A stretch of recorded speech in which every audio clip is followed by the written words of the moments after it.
ito na. Ito na yung mukha ng doktor. At guys, ito pala yung mukha nila. Parang ang pinky, parang preppy, parang Barbie. O, diba pinky? Yan yung palagay ng roasting. May tubig pa more. Parang di madumi At yan, hindi ko alam kung bakit ang messy. Alam dito mo. 3 hours extraction. Paano yan? Ang gagawin dyan? Aray! Sakit! Bakit naman ng lamig? May aircon.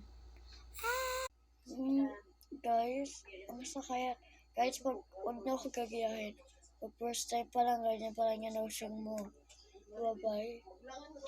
Natakot na ako. Ano na ako tatanggal? Okay na, fix ba?